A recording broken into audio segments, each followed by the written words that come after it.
Yeah. Do you know what I wanted to ask you about? And I didn't ask anybody else about this, and it's been on my mind. And I thought I would love to get a few stories about some of the kind of vintage cast that you had in Fame, like Ann Nelson and Albert Haig.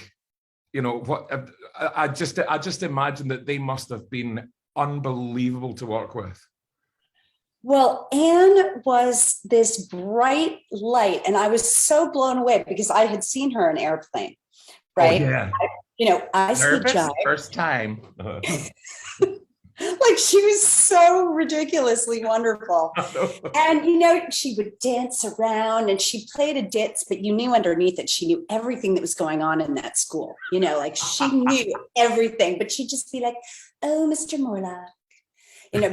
And in real life, she was exactly as you would think. She was just like sweet and optimistic and energetic, bright, and just this bright light on set.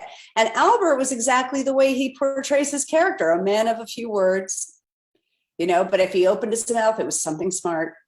Wow. And I grew up, I didn't even know that he had written The Grinch until after. And that was my sister's favorite Christmas movie. I mean, we watched that every Christmas.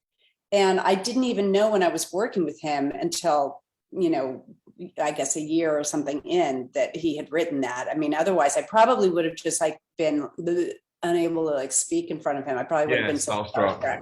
Do you think he was cast? Do you think they basically wrote Sharovsky for him, if that's what he was like in real life? I wasn't in the room, but I've been told that Bill really fashioned a lot of the parts around the actors. Okay. I mean, maybe they were introduced as one thing, but then as the actors started to play the character, Bill formed the character around the actor, which makes sense if you think about it. Because when I left the show, when they had the reunion show, Holly had left to go do a soap. And I feel like that was making fun of me. I'm pretty sure they were making fun of me because I had come from a soap and that, Holly was so shallow that she had gone off to go do, daytime TV, whereas other people probably were doing indies, but Holly went to do a soap,